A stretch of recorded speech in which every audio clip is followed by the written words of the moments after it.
You ever wonder what would happen if you take away the running part of Running Man from the 1980s, take out Arnold Schwarzenegger, replace him with a bunch of late teens, early 20 something gentlemen, and put them in a dystopian future that isn't futuristic, but more like rural America? That's what you get when you get the long walk.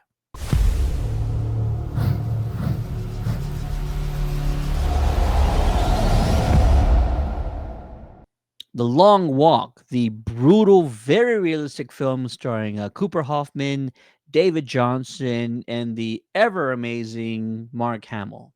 In theaters September 12th, this movie is an adaptation of the Stephen King book by the same name, and it features a very talented young cast in this dystopian future where this event annually takes place where young men, one from every state across the US, compete in this last man standing event where they must walk from one starting point and try to outlast the 49 other contestants. Oh, and if you slow down or you stop, you are executed.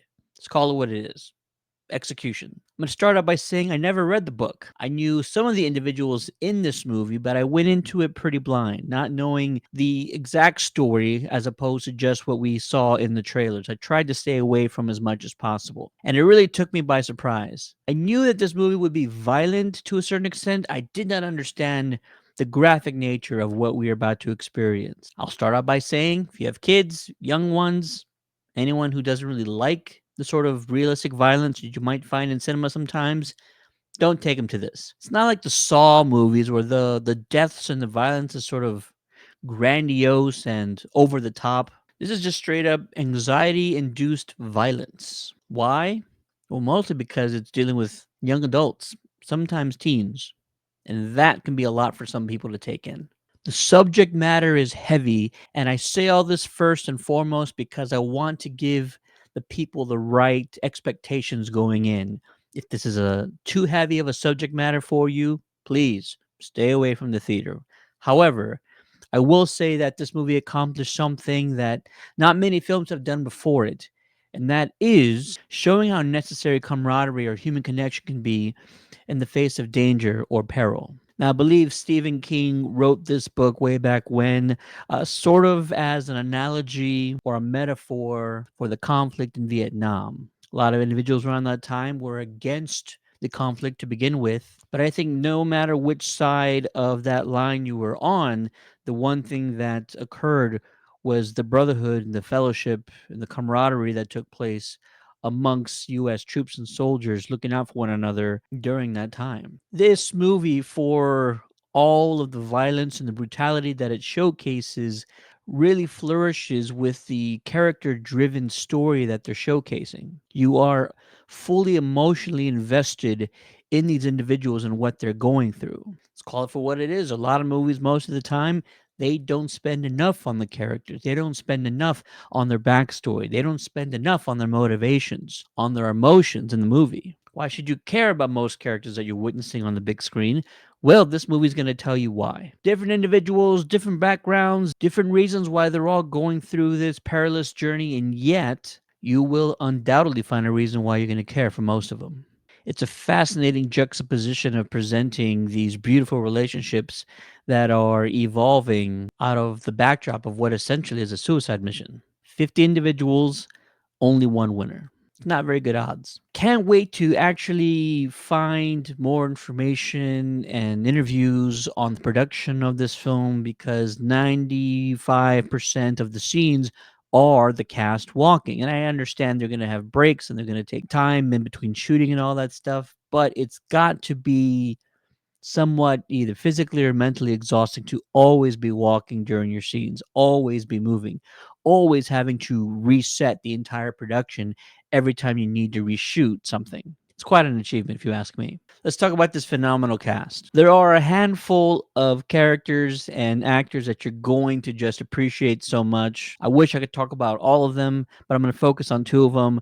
But my hats off to everyone in this movie because they were asked to do something. They absolutely nailed it. There's not one character, one line, one page of dialogue that's wasted in this film. It's all valuable. You feel it, you're invested in it. So, my hat's off to everyone involved. Cooper Hoffman is our main character. He is the son of Judy Greer in this film, and he is also the real life son of the late and great Philip Seymour Hoffman. This young man has a bright future ahead of him. I'm sure he would have done his father proud in this movie. Everything he's asked to do, carry a lot of the emotional weight across this movie, he absolutely nails. Which brings me to my favorite actor in this film, David Johnson, who I did see for the first time in the Alien Romulus film from Fede Alvarez, and he was a synth in that movie.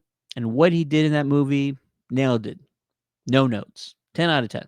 This experience watching David on screen in this role was something very special. And you can tell that right from the get go. I'll say it like this: I equate it to watching a brand new musician for the first time.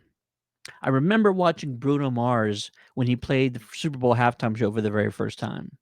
I thought to myself, my God, not only is this individual uber talented, but he's just so charismatic and he has that it factor. You can automatically tell when you're watching something very special happening. I don't remember how long it was into the movie, but I just remember being absolutely captivated by his performance. If this performance from David doesn't result in numerous award nominations across a number of award shows, then something is definitely wrong. His performance alone is why I call this film a must see. Young man, you have made a lifelong fan out of me. Finally, let's get to Mark Hamill, who plays the Major in this movie. And I love Mark for everything else that he's done, and I appreciate him in this role.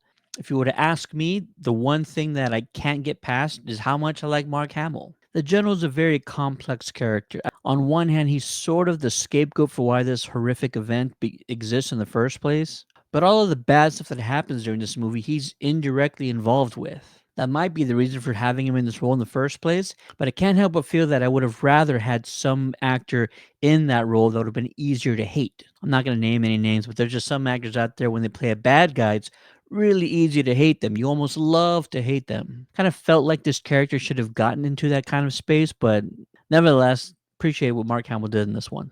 Spoke about the violence in this movie. We spoke about the actors in this movie and their performances, but the other characters, sort of but the other characters, the country itself and the state that it's in. This is a dystopian future. The economy's gone to hell.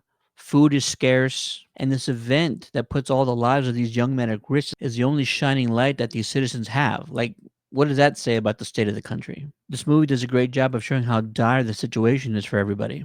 And that's why I say just the background and the situation that the country is in is a compelling character in itself. This movie is a solid recommend from me. When you start digging into the granular things like the special effects and the makeup and the rest of it, you really come to appreciate all that they accomplished. It's still going to be an obstacle for some individuals to get past just the realistic violence that you're going to see in this film. I can't express it enough. No kids. We love to hear your thoughts on this movie, The Long Walk. What did you guys think about it? How much did you love the performances from Cooper, David, and the rest? We held multiple advanced screenings in our state and our hometown. If you did not join us for those advanced screenings, we will have multiple advanced screenings coming up very shortly. To find out how to win passes to those events, be sure to follow us on social media and be sure to turn those notifications on. For the Countdown to the Geeks, my name is Ted, aka Steady. Thanks for watching, and we'll see you at the movies.